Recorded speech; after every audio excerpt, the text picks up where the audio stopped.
Welcome to Crossing the Tape, a true crime podcast. I am one of the hosts, Hillary, and along with my husband, Brendan. We are two investigative professionals, my husband being a deputy somewhere in the United States, and I am a cold case investigator, and that's all you need to know. Global? Yes. No. How do we meet? Well, what brought us together was crime, if you can believe it. Ooh. We were at a homicide scene. You as the crime scene investigator, and me as the lowly man doing scene security. It's important. Yeah, I guess. And as I kept watch on the crime scene, something else caught my eye. And we struck up a conversation. And now, 29 years later, here we are. Something like that. Yeah, around there. Give or take a lot. And we've been together ever since, and your career is flourishing. Mine's continuing. I think we're both doing pretty well. I'd say so. And so now here we have this remarkably successful podcast. Yeah. It's getting there. Yeah, you're all getting in on the ground floor with us. Right.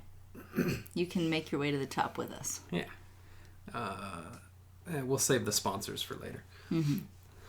In the meantime, our last couple episodes we've focused on first a female or two women who conspired to commit a murder, and then a male serial killer in the most recent episode. Mm-hmm. So for tonight's edition, we're stepping over into the somewhat more rare female serial killer side of things. But before we dive into tonight's subject, what can you tell us about males versus female serial killers? Well, as you mentioned, female is a lot more rare. For a while, the FBI was not recognizing that females could be serial killers. That's wild. And that's been disproven, of course. But it is still a rare occurrence. Not to say females can't be killers, but they're rarely serial killers. As from what I've seen as far as casework and research, the difference is the male is the motives. Common motives, I would say, are usually money, some kind of gain.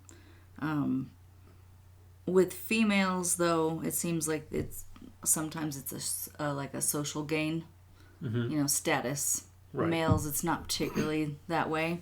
Although, males, it's often a bravado thing, control, and most often it is sexually driven.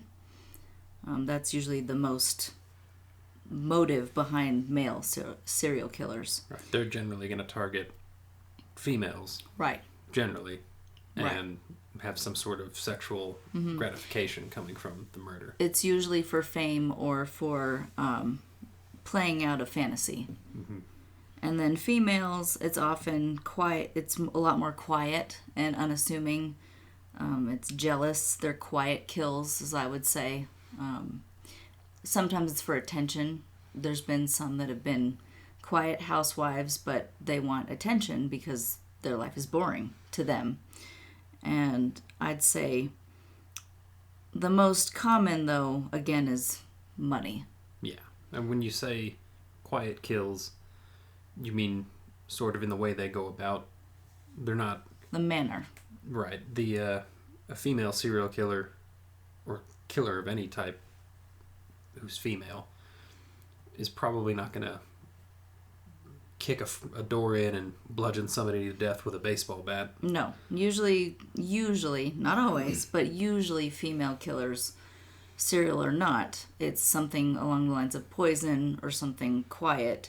Or when someone's sometimes in their sleep or vulnerable some way. Right. If it is a firearm, it's usually when they're asleep. They can take control easily. Men tend to be more... Hands-on? Yeah, hands-on. Yeah. A little more aggressive. The strangulation and that type of, Yes. dismemberments and Right. all that is Brutal. more likely to be on the male side of the spectrum. Rarely is it brutal. Not to say there isn't, but rarely, it's brutal for a female. Males are usually the ones that are aggressive, and as you said, they'll kind of go over the top, above and beyond. So that's somewhat of the difference. So now that we've established clear differences that are sometimes disproven, True. we will follow the standard lines of a female serial killer as we discuss tonight's topic. Nancy Hazel, better known as Nannie Doss, a.k.a. Yes, she had lots of nicknames. The most popular one is the Giggling Granny, the Lonely Hearts Killer, which we'll explain soon, the Black Widow, the Jolly Widow, or Lady Bluebeard, which we looked up Bluebeard because it did Sounds strike... like a pirate. Yes, But it's not. it's no, that's Blackbeard, but it struck a chord, so we looked him up. He was a wealthy nobleman. Did you find a year, perhaps, or no? I want to say 15s. Okay, but I may be way I off. think you are right. I think it was around the 1500s. He Or had 15th century. So there's a 15. right. He had 6 wives, and they were either sent away or fled or were adulterers, or they died, and he just had this succession of wives, and as a nobleman that caught on. So for her, But in his situation, none of them were his fault. no. That was kind of that's the story. Yeah, it was. All these awful things happened, and he went through all these wives. He just had bad luck, I guess. Yeah, but it wasn't him. No. She, though, named as Lady Bluebeard, is a different story, which we'll get to. We'll find she's quite responsible. Yeah. Yeah, so as we begin, if everyone would please sign the crime scene log and join us for the story of Nancy Hazel, later known as Nannie Doss. Nannie was born in Alabama 11/4 of 1905, so she would almost be, 306 or something now, earlier last month. And she was one of 5 children born to James and Louisa Hazel. She got the nickname Nanny at a young age. Not sure why, but it stuck for the rest of her life. I think even in newspapers she's referred to as Nanny. Mm-hmm. Yeah. Nobody bothers with Nancy. That's too polite a name for such a woman. Nanny. That's a nice, gruff, harsh name. James Hazel was a harsh, bitter father who was abusive towards his children, and he forced them to work on the family farm, which, sounds like a reasonable upbringing, but Yeah, family farms aren't bad. I would know. but instead of going to school, it was just farm, farm, farm. They didn't have the opportunity to get a proper education in their youth.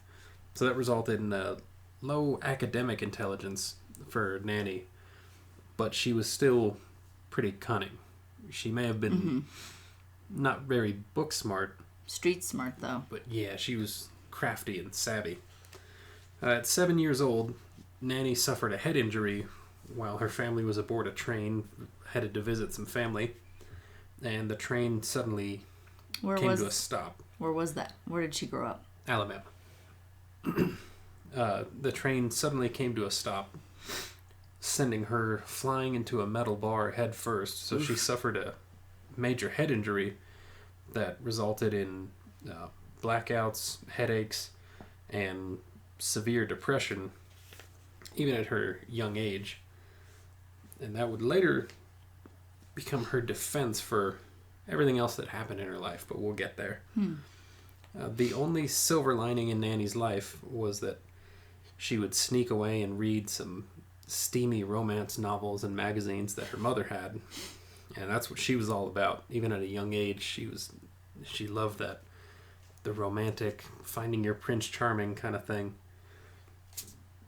But in her own life, she wasn't allowed to chase after boys or anything like that. Her father forbid her and her sisters from wearing makeup, made them dress very conservatively because he wanted to make sure no grown men were going to lay eyes on his daughters or try to take advantage of them.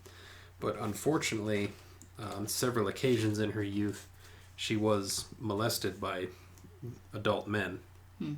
And by her teens, because of all that, her upbringing, the head injury, she was depressed, repressed, abused, unstable, and she still longed for that love of her life. And so at 16, Nannie met a fellow named Charlie Braggs. That's Charlie, not Charles, but his name is right. Charlie. Yeah, I did see that. Charlie Braggs was a coworker of hers at a linen factory. After dating for 4 months, Charlie got permission from Nannie's father to marry her. So at 16 years old, they married and went on to have 4 daughters. Charlie was the son of a single mother, and so by that time he was supporting his mother. And so she moved in with Nannie and their daughters. Unfortunately, Nannie was kind of the jealous type, and she was a bit resentful of her mother-in-law because she took up a lot of the attention from her husband that Nannie thought she should be getting, because that's, after all, that's her Prince Charming. That's her goal. Even though they didn't really get along too well, and Nannie had developed a drinking and smoking habit. And Charlie would run off for days at a time. Oh, yeah. Likely with other women. Yeah, it was never proven, but, gone for days at a time, you can deduce what happened. Yeah. Both Charlie and Nannie accused each other of being unfaithful. And rightly so. Yeah. Both of them were guilty of that, Yes. of infidelity. And so, with the lack of attention and the resentment towards her mother-in-law, Nannie started getting jealous, and she's in a pretty dark place. But I'd say lucky and unlucky for her, in 1927, Nancy got a considerable amount of attention after tragedy struck her middle girls. So, her 2 middle daughters, they were poisoned, and they died the same day, 2 of them. And it turns out, and we'll get more into it later, but they were poisoned at breakfast and they were dead by lunch. And our research said that Charlie left in the morning for work and saw the girls, and they were complaining of stomach pains and They were crying upset, and yeah. upset, and by the time he got home they were already dead. And so nobody was, all eyes were on Nannie and Charlie at that point. Everyone was concerned for these poor people, and it wasn't clear that it was poisoning. They thought, Not at the time. Yeah, for the era, 1927, it was just believed like maybe a unfortunate illness, Right. something tragic happened to Some kind of virus that back then they didn't know. to their 2 middle girls. And so after their deaths, Charlie took the oldest daughter, whose name was Melvina. We'll talk more about her soon. And that left Nannie with Florine, their youngest daughter. This isn't a happy story, but we have a lot of fun names. Starting with Nannie and Charlie and Melvina and Florine. Right. And Charlie is spelled with a Y, right? Yeah, it's Chrley, Yeah. not the IE common Right. nickname It's not a for nickname, Charles. just- He is Charlie. So Charlie, they didn't divorce by this time, but Charlie took Melvina and he went off on his own. He left Nannie to support Florine on her own. Nannie got another job on her own. And eventually, 1928 sometime, Nannie was back living with her mother and had gotten Melvina back by her side. Mm-hmm. So she's a single mother, raising 2 daughters and supporting her own mother. again, probably a little bit of resentment that Oh, yeah. she's got all this responsibility and she doesn't get to be the center of anyone's attention. And her Prince Charming left. Yeah. And they did eventually get a divorce. And turned out Charlie would be the only man to marry Nannie and live to see the end of the marriage. Mm-hmm. He's the only one that didn't meet the death do us part. And so Nannie had to find herself a new suitor. I mean, come on. Of course. It's nearly the Depression. You got to get somebody. Well, and back then somebody too. to support you. Yeah, and back then it was kind of it was a two-way street because women they weren't as prevalent in the workforce back then, so they needed a husband to support them, and then husbands weren't really household savvy at the time, so often marriages were based on convenience, meaning the husband took care of the wife took care of the house. Right, we're not quite into the World War II era. Men are off at war, women are in the factories. No. Kind of thing. It's if the woman is working, is more out of necessity because they were dirt poor. So Nannie wants to find herself maybe a fella who can take good care of her and her little girls. So she cracked into the Lonely Hearts section of her local newspaper. Another thing that she spent a lot of time reading along with the dirty novels. Which, I didn't realize dating services were prevalent really interesting. back then. I didn't know that was back then in the 40s, Mail into the newspaper and they set you up with a pen pal, but it's I thought that was much later, kind of like the classifieds. A sultry pen pal. Yeah. The missed connections on Craigslist. Well, I'm talking about classifieds in the newspaper. They're classified. They print them right there in the paper. I think that's silly. True. Bit of an oxymoron. It's the declassifieds. So Nannie was knee-deep in the Lonely Hearts looking for a man. And she started a relationship with a nice gentleman who she sent photos and even a cake to. And he would woo her with some poetry. His name was Robert Franklin, or Frank Harrelson. Mm-hmm. And the two of them married in 1929. So she went from divorced in 28 to married in 29. Right. With her two little girls. And this time around, this was going to be a good marriage. This was going to be a nice one, right? This is about her longest one. This is going to be sweet. Yeah, this one by far was her longest. It took the cake. Luckily it didn't take the pie, but somebody does later. Harrelson, he turned out to be a violent drunk. So we're already about in the same boat. Yep. She's right from the get-go, she finds out that he's got an arrest record for assault. He's a drinker and he's pretty angry and violent. Maybe he reminds her of her father. But their marriage would last for 16 years. Mm-hmm. So that didn't sway her. No, didn't deter her from she was on board. Going. This second husband is going to be the one. 1943, we jump ahead a bit. Melvina now is grown and married. She gives birth to her first son, Nannie's first grandchild. She's now officially a nanny. His name is also Robert. We'll call him Baby Robert. There's a lot of names. A lot of them are silly. But then there's repetition between the Roberts. So right. Her husband is Frank Harrelson, and then Baby Robert is Melvina's firstborn. Mm-hmm. And then in 1945, Melvina has a second child, a daughter this time. And that poor baby didn't last too long.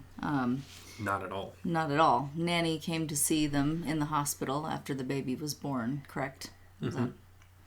And Melvina had a pretty hard time, it seemed, and especially back then, childbirth wasn't easy. It's not easy now, but especially back then. She was extremely exhausted.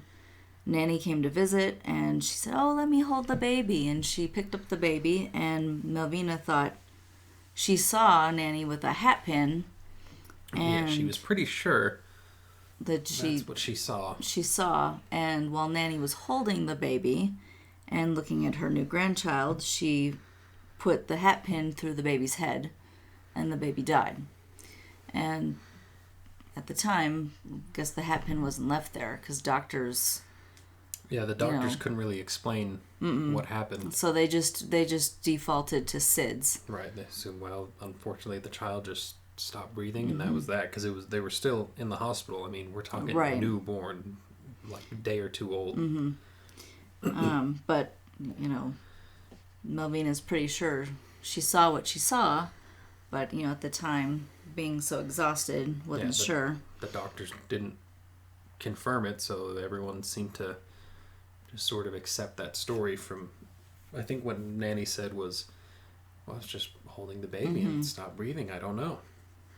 And who would ever suspect Nannie, who had lost 2 children of her own? Right. And when you look at her pictures, and you can Google her and look her up, she looks unassuming. First sight, she looks like a sweet old lady. You start looking at other pictures and you can see some creepiness, but she's on the onset, she just looks like a little family lady. Yeah, when you know what she's done, suddenly her smile gets a lot more chilling. It's a lot more sinister once you know. But if you don't on the onset, just in passing, it's just a sweet old lady. What's wrong with that? So Melvina's daughter had passed suddenly while in Nannie's arms. And then just a short 2 months after that, tragedy struck Melvina and her family again. Yes. This time, Melvina's firstborn, baby Robert, died, and it was from asphyxiation. And it was said that Nannie and Melvina had a pretty brutal verbal fight, before. And Melvina went off to go blow off some steam and asked Nannie to watch baby Robert. And when she came back, he was dead. Yes. On Nannie's watch. And the interesting part of that is Nannie had a $500 insurance policy that she had taken out on baby Robert. Right, who's only 2 years and a few months at this point. Right. So she took a life insurance policy out on him. Pretty suspicious. Yeah. We didn't look up what the conversion is from $500 from then. Oh, so I think I did yesterday. If it's the figure I'm recalling. Oh, yes. Was it the $8,000? $500 in August of 1945, I believe, is when it was 1945. Robert asphyxiated. The conversion now was like $8,300. Right. So that's a decent amount for back then, especially. Amount. That goes a long way back then. $500. It won't get you much now. Maybe a tank of gas. Hello. But back, $8,300 will pay some bills. Now that and then should back set then, you up for at least a few months, as long as you're money savvy. But I don't think Nannie was. No. Otherwise she would have stopped there. Right. Well, what happened to Robert Harrelson? So Robert Frank Harrelson. He was celebrating the end of World War II, also in 1945. A big year for Nannie. Yes. Big year. She lost 2 grandkids just a couple months apart.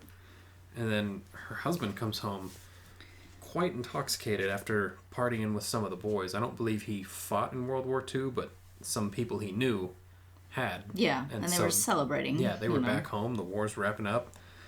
So he went out to have a blast with the boys. And he did. Yeah, he did. He came home considerably drunk. And he unfortunately raised the ire of Nannie when he forced himself upon her. And I'm sure with her unfortunate upbringing, that brought back a lot of repressed feelings and PTSD. And she decided she wasn't going to stand for that. So she dug up one of his whiskey bottles. Some moonshine from the garden. Right. And everybody's got one of them. And laced it with rat poison, and he drank it and died. Yeah, he had a nice swig, a nice nightcap, and laid down in bed, and that was that. And she thoroughly cleaned the bottle. So that, I didn't read that. Yeah, she made sure there was no trace of anything. And then I guess when the law enforcement was snooping around looking into the death, there was no sign of poison Foul from play. anything he ingested. They just kind of bought her story that, well, he came home really drunk and he had this moonshine that I didn't know about, and he dug it up and drank the whole thing, and I guess that was too much. So they just assumed that must be alcohol poisoning. Right. Because who wouldn't trust Nannie? Right. The poor woman, she's lost 2 daughters. It's a tragic and life. 2 grandchildren just a few months ago. Right. This awful streak of luck. She really plays up that, though. I mean, that's something that she used to her advantage. The because, unfortunate widowed woman. Right. She was very manipulative in that she used that as a catalyst for what she did. And, we're going to get into more of this. But we'll get she...